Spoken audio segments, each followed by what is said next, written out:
अब क्या भारत के बगल में कुछ सरप्राइज होने वाला है, काफी बड़ा। अब ऐसा क्यों कहा जा रहा है? इस वक्त डोनाल्ड ट्रंप ने इस बार अमेरिका के स्टेट डिपार्टमेंट ने एक ट्वीट किया है, फारसी में ट्वीट किया है। अब ऐसा लगता है दूसरा चरण शुरू हो रहा है। तो वहीं नेतन्याहू का एक वीडियो भी बहुत ज्यादा वायरल हो रहा है। वैसे तो इजराइल भारत की बड़ी मदद कर रहा है, लेकिन हो क्या रहा है? भारत के पास में अब एक नया बवाल क्या खड़ा हो रहा है। जियोपॉलिटिक्स में बहुत कुछ चल रहा है, हमेशा की तरह वर्ल्ड मिरर के इस एपिसोड में जानने को मिलेगा बहुत कुछ। आइए जानते हैं इन खबरों को विस्तार से। ये जो स्क्रीन पर जिन्हें देख रहे हैं ना आप, ये है विक्टर गाओ। विक्टर गाओ के आप भाषण निकालेंगे ना, इनके स्पीच वगैरह बड़े दमदार होते थे, एकदम कठोर भाषा में अमेरिका को भी चैलेंज करते हुए ये बातें करते थे, भारत को भी चैलेंज करते हुए, अमेरिका को चैलेंज करते हुए। हाल ही में इन्होंने कहा था, अगर आपको युद्ध चाहिए तो युद्ध मिलेगा, अगर आपको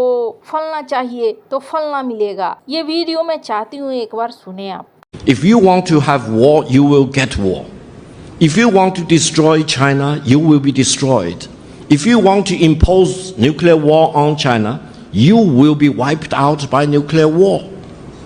This is very. अब यही विक्टर गाओ है जो वेनेजुएला मामले में ये क्या बोल रहे हैं। The world knows what the United States did to Venezuela is an act of war. It's an act of aggression. It's a serious violation of international law and a complete violation of the United Nations Charter. Venezuela मामले में इनकी आवाज नरम हो गई है और ये बोल रहे हैं जो किया ट्रंप ने वो गलत किया, ऐसे नहीं करना चाहिए। अब ये जो विक्टर गाओ है ना, ये चाइना के बड़े प्रसिद्ध शख्स हैं और दूसरी बात, इनके आवाज में वो डर दिख रहा है। डोनाल्ड ट्रंप ने जो सीन दिखाया है दुनिया को, इस सीन के बाद एक हलचल सी मच गई है कि रणनीति में ऐसा भी कुछ हो सकता है। डोनाल्ड ट्रंप का अब दूसरा एक्शन अभी बाकी है और ये दूसरा एक्शन अब कहाँ होने जा रहा है, इसका संकेत मिलना शुरू हो चुका है। इजराइल के पीएम नेतन्याहू ने एक वीडियो संदेश दिया है। स्क्रीन पर इस वीडियो संदेश को सुनिए।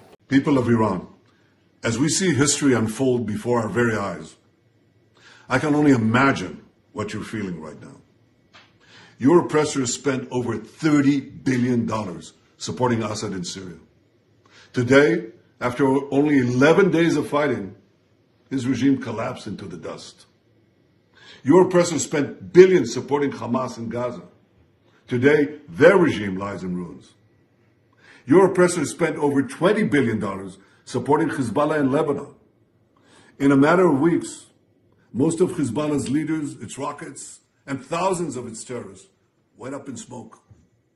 The money your oppressors stole from you literally went. इस वीडियो संदेश में क्या कहा इन्होंने कहा कि हम ईरान के उन लोगों के साथ हैं जो उतरे हुए हैं प्रदर्शन में और जो प्रदर्शन कर रहे हैं। इससे पहले क्या कहा था डोनाल्ड ट्रंप ने कहा था कि अगर ईरान पे एक भी गोली चली ईरान के मासूम लोगों पर, तो फिर हम यहाँ पर लोड कर चुके हैं, लॉक कर चुके हैं। अभी ईरान में क्या हो रहा है, 15 लोगों की मौत हो चुकी है। ईरान में हालात लगातार खराब होते जा रहे हैं। खराब होती आर्थिक स्थिति के कारण देश भर में भड़के विरोध प्रदर्शन में अब तक कम से कम 15 लोगों की मौत हो चुकी है। अमेरिका स्थित मानवाधिकार संगठन human rights activist news agency ने इस बारे में जानकारी भी दी है। कहा जा रहा है कि ईरान के 31 प्रांतों में से 25 प्रांतों के 170 से अधिक जगहों पर प्रदर्शन हो रहे हैं। मरने वालों की संख्या 15 तक पहुंच गई है, जबकि 580 से ज्यादा लोगों को गिरफ्तार किया गया है। ईरान में जारी हिंसक विरोध प्रदर्शन के बीच में सर्वोच्च नेता अयातुल्लाह अली खामनेई ने भी पहली बार बयान दिया। उन्होंने कहा कि शांतिपूर्ण प्रदर्शनकारियों से बातचीत की जा सकती है, लेकिन दंगाइयों के साथ बात करने का कोई फायदा नहीं है, उन्हें उनकी जगह दिखानी होगी। 86 साल के खामनेई का ये बयान एक साफ संकेत है कि ईरान की सरकार प्रदर्शनकारियों के खिलाफ सख्त कार्रवाई का मन बना चुकी है। उन्होंने ये भी कहा कि हिंसक विरोध प्रदर्शनों के पीछे इजराइल और अमेरिका जैसी विदेशी ताकतें हैं। अब जिस तरीके से यहाँ स्थिति हो रही है, ट्रंप ने ईरान को चेतावनी तो दी थी, अब इन्होंने एक ट्वीट किया है, फारसी में ये ट्वीट है जिसमें कहा जा रहा है, ट्रंप के साथ गेम खेलने की कोशिश नहीं करो,